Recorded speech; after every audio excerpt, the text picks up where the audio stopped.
Hello viewers and students. आज की class में आप सभी का एक बार फिर स्वागत है। और आज के क्लास में अपन डिस्कस करने जा रहे हैं बहुत ही इम्पोर्टेंट टॉपिक इंग्लिश का, जो कि 9 से 12 की कक्षाओं में अक्सर काम में आता है। दूसरी बात, इंग्लिश का जो ये पोर्शन है, टॉपिक है, ये हमारे किताबों में तो है ही है, बुक्स में तो शामिल है ही, साथ में जब हम अपनी आगे की जिंदगी में, फ्यूचर लाइफ में भी भाषा को फेस करेंगे, इंग्लिश को फेस करेंगे, तो ये हमारे मदद में शामिल रहेगी, ये हमारे काम में शामिल रहेगी, वो हमारी मदद करती रहेगी। तो ये क्या है वो मैं पहले ही आप लोगों को उसके लिए बता दूं। ये सब में शामिल है, ग्रामेटिकल पोर्शन में, लैंग्वेज में, लिटरेचर में, जर्नल इंग्लिश में, सब में शामिल है, जिसको अपन कह सकते हैं एक्चुअली में ये अपने लिए काम करेगी टेंस के रूप में। जैसे अपन ने टेंस पढ़े होंगे, तो टेंस में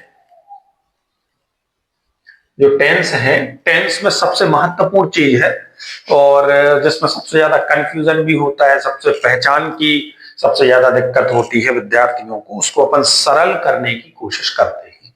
तो सरल करने के लिए, जैसे कि आज शॉर्ट में अपन देखेंगे हेल्पिंग वर्ब।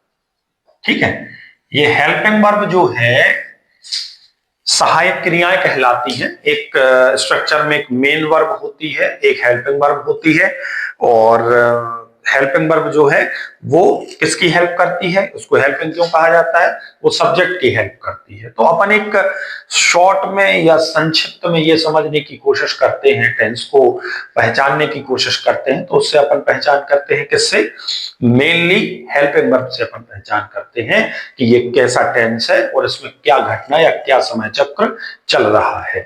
तो इसके लिए हम सबसे पहले, जैसे टेंस तो अपन जानते ही हैं, तो टेंस में देखिए, जैसे मान लीजिए प्रेजेंट टेंस है ना। तो प्रेजेंट टेंस में जो मुख्य हेल्पिंग वर्ब होती है, जितने भी प्रेजेंट के प्रकार हैं, present indefinite, present continuous, present perfect और प्रेजेंट का परफेक्ट प्लस कंटिन्यूअस। तो प्रेजेंट में जब अपन पहचान देखें, तो सबसे पहले अपने माइंड में ये रखना है कि is, am, are, is, am, are, do, does, ये जो हेल्पिंग वर्ब है, ये जो शब्द हैं, ये अपन को कहां मिलते हैं, प्रेजेंट में मिलते हैं, जिनको हम लिख रहे हैं। डज के बाद हैज और हैव।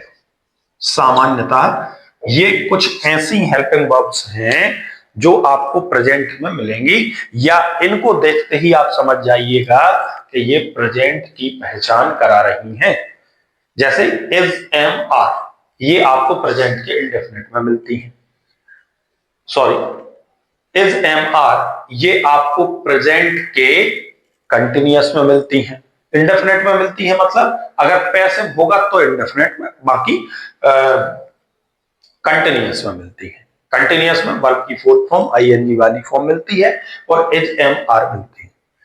वैसे ही अगर डू डज को देखें, तो अपन को ये प्रेजेंट के इंडेफिनिट में जो पहले ही एक प्रकार से रूप है, पहला ही प्रकार है, उसमें डू डज मिलते हैं, लेकिन ये निगेटिव में मिलते हैं, नॉट के साथ मिलते हैं। और जब प्रश्नवाचक होते हैं तो फिर ये आगे लग के बनते हैं। तो ये हो गया प्रेजेंट का कंटिन्यूअस, और ये हो गया प्रेजेंट का इंडेफिनिट, और ये हैज और हैव प्रेजेंट के परफेक्ट टेंस की पहचान है। ये प्रेजेंट में हो गई। इसके बाद जो दूसरा हिस्सा है, जो दूसरा टेंस है अपना, वो है पास्ट। तो आमतौर पर जब अपन पास्ट में देखते हैं, भूतकाल वाले में देखते हैं, तो पास्ट में अपन को क्या मिलती है, पास्ट में सबसे पहले डिड, जो कि डू का सेकेंड फॉर्म है, ये सिंपल पास्ट में मिलती है, पास्ट इंडेफिनिट में मिलती है। इसके बाद जब अपन आगे बढ़ेंगे, सिंपल पास्ट के बाद जो पास्ट का कंटिन्यूअस है, उसमें इज, एम, आर का रूप बदल के क्या हो जाता है, वॉज और वर, वॉज वर, इन दो में से प्रयोग होते हैं। और फिर जब अपन आगे बढ़ते हैं पास्ट परफेक्ट, तो हो जाता है हैड, हैड हो जाता है, हैड, ये पास्ट परफेक्ट है। इसी प्रकार से तीसरा जो है फ्यूचर, जो फ्यूचर टेंस है, फ्यूचर में आमतौर पे जो सबसे ज्यादा या जो अपन लिखने जा रहे हैं वो मिलेगी तो अपन पहचान जाएंगे कि फ्यूचर है। जैसे will, shall, will shall, will shall के बाद ये तो सिंपल फ्यूचर में, फिर विल बी, शैल बी, ये जो है विल बी शैल बी, ये अपन को कंटिन्यूअस में जो फ्यूचर कंटिन्यूअस है उसमें अपन को ये मिलेगा।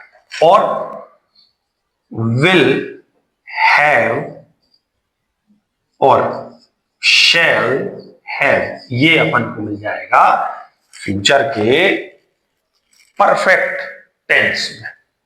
इस प्रकार से जो मुख्य रूप से जो सहायक क्रियाएं हैं या हेल्पिंग वर्ब्स हैं वो केवल इतनी ही है मुख्य, जो एकदम आधार है।